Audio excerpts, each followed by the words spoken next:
Hi, everybody. Sarah, Beautiful Disaster. You know me. You know the channel. So I'm just going to get straight to it. We survived year 2. So far. August 18th is going to be 2 years since Alex passed away. It seems very surreal. It doesn't feel like it's been 2 years whatsoever, but when I think about it, it's been a long road. So many things have changed and so many different things have been happening that it's really hard for my brain to kind of wrap around what's going on right now. So I got asked earlier again, what are the tips and tricks of getting through something like this? You know, how did I stand up every morning? It's a question I've been getting since month 6 on, well, probably sooner than that, honestly. Not many people know some of this stuff, but the day after Alex died, I went to was it that day? It was either the day of or the day after. Pretty sure it was the day after. I went to the pharmacy at the grocery store when I needed to pick up stuff to eat, which I didn't actually wind up eating. And 2, I went to the pharmacy at the grocery store, which is where we had gone all the time to pick up his meds, to inform them that he had passed away and to cancel all of his medications. Twofold on that. I needed a hug really bad. Nobody had touched me since him at that point. We were on day 2. And I didn't have any friends or family that were readily available right at that moment. So I went in there in hopes that somebody would be compassionate enough to give me a hug and let me feel like I was actually being held together for a couple of seconds. Which I know sounds kind of pathetic, but I needed it. And that was the only thing I knew how to do. And the second thing, of course, was that I needed somebody to validate to me that it was real. Year 1 was a whirlwind, all right? I mean, we've gone over this. It was a chaotic whirlwind. Between the move to Columbus and doing all the other stuff and trying to heal kind of at the same time. It was just an epic fucking whirlwind. I do not know and cannot tell you how the fuck I did it. I really can't. I made a distinct choice to open my eyes and get out of bed every day because I knew that was the only way I was going to survive. And I made promises to Alex that I knew I needed to keep. That was the only thing that kept me going. If I'm honest, probably the only thing that kept me alive in those first 6 months. Not everyone in my life knows how deep that went. I'm pretty sure I didn't hide it as much as I thought I did. But, the suicidal thoughts were constant after Alex died. From the minute the hospital called me and told me to get to the hospital, and then I walked in on them doing CPR, the minute it hit my brain that they could only be doing CPR if his heart wasn't going, I wanted to die too. The minute I told them to stop, the minute I became Alex's widow, was the minute I told them to stop. That will stick with me, I think, for a while. And not the point of this. But the instant that happened, I passed out shortly after I started screaming and everything, but the instant I came back and saw him laying there, dead. You know, this vibrant person. Alex was the complete opposite of me. Everyone who knows us knows this. I am most people, it's funny because I think I'm louder now, but I was the quiet one of Alex and I. Majorly quieter one. Alex was vibrant and gregarious and just all out there. I mean, Alex would walk into a room at a party and just, introduce himself to everybody and around, and I would be on my computer phone. I'd be off in a corner somewhere just being like, oh my god, get me out of this. Oh my god. And what's funny is that everybody loves me when I start talking to them, but I genuinely have a hard time, talking to people. But not Alex. Alex was one of those people who just filled a fucking room as soon as he got into it. And to see somebody like that lifeless, the energy was just gone. He was just gone. That's a hard pill to swallow. And my existence broke at that particular moment, I think, is really the only way I can explain it. There's being heartbroken about something, and then there's being whatever I was. I've had a lot of people over the course of the last 2 years go, well, I've had a broken heart too. I've gone through a divorce. I've gone through, breakups. I've done this. And yes, those are all really traumatic things too. I will give you that. Everybody goes through trauma. It's a different level, I think. And it kind of has to be. Every death that you experience, every loss you experience is kind of on its own level. Losing your spouse when you're happy, and I'm really putting a caveat there that, all couples have their moments, but Alex and I were truly happy. Very much so. He was my rock. I mean, Alex was absolutely my rock. So, year 2, those suicidal thoughts that I was talking about are gone. They're not there anymore. Thankfully they tapered off pretty quickly in year 1, and then it ended shortly after. Which I think is normal. I mean, it's just my chemistry. It's just one of those things. But year 2 has definitely been more about building myself back up. I will say that. Building my career, doing all of the different things that I need to kind of do, giving myself goals and making accomplishments. That's been the only way I've survived.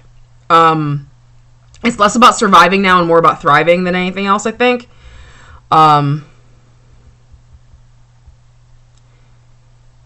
But if I was honest with you, if I was honest with myself, I still don't know. I know that I'm ready to make bigger steps in my life, and I'm making changes, and I'm doing those things, which is really awesome.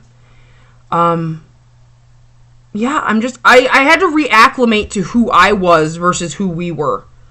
One of Alex and I's rules in our relationship was always that even though we were together, we still were our own separate people, which we definitely were. But when you're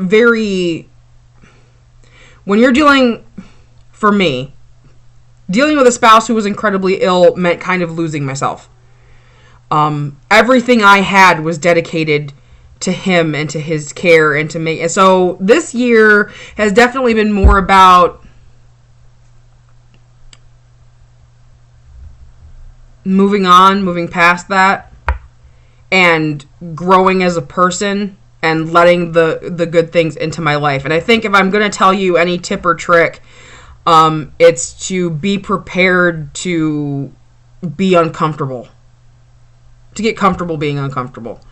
I think we have a necessity in all of us to rush past the bad things in our lives because they're just too scary. They're just too hard for us to contemplate. And I found that to be incredibly ineffective.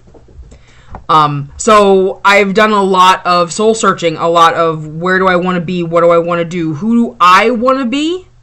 What do I want in my life? What do I want out of my life? And I'm still standing. And I've known a lot of people in the widow and widowers community who struggle really hard when it comes to their grief many, many, many years later. And that's not a bash on anybody. Everybody's process is different. I knew from the get-go, Alex laid the whole thing out on the table for me, which made my life a lot easier. His instructions, I know now that he had conversations with other people and not me, that he knew he was dying. He didn't tell me that. I kind of already knew, but he knew he was going. So inadvertently, in random conversations, he would tell me, look, here are the rules. The rules were, 1, he wanted to be cremated, and 2, he wanted to have his ashes put off of the Channel Islands in California. Did both of those. 3, When the time came, he didn't want me to stay with his body for more than a couple of minutes. He goes, I'm not in there. Don't touch me. Don't kiss on me. Don't do anything like that. You get up and you walk out of that room or wherever it is that I am. I did that. That still bothers me a little bit, but in my defense, it was one of the rules. From the minute I told them to stop CPR until I was in the car getting ready to drive home, it was 20 minutes. The next rule was not to go to Michigan to live ever again, so to Nick moving back to Michigan. And the fourth one, the fourth and fifth, the fourth was to do whatever the hell it took to be fulfilled as a person and to be happy. To take the things he loved about me and continue being them. To not let his loss dictate how I was. To not let his loss change me. The fifth one was he wanted me to get married again. The fourth one is the one I'm still working on. I lost myself there for a while. But I've got me back. For the vast majority, I think, anyway. So I think that for me became the trick. Was focusing on myself rather than focusing on who I was and could not longer be versus who I am and who I have the potential to become. And I think that transitional thought, that kind of transition into that area of thought, it can be very difficult for a lot of people. But I don't want to go into the next part of my life with that much, like, I don't know, not baggage, but I don't want to go into the next part of my life constantly wondering what might have been. Because the possibilities are infinite. Who knows? And I can't keep my sanity and focus on what I could have potentially lost when I've got things in front of me that could be even better. So that's where I'm at right now. Year 2 has been a roller coaster, and it will continue to be a roller coaster. I can tell it's going to be a roller coaster. But I'm still here. I'm still alive. And that means I still have potential and I still have purpose. And it will be what it will be. So, I encourage you, as always, to deal with your shit as your shit comes up.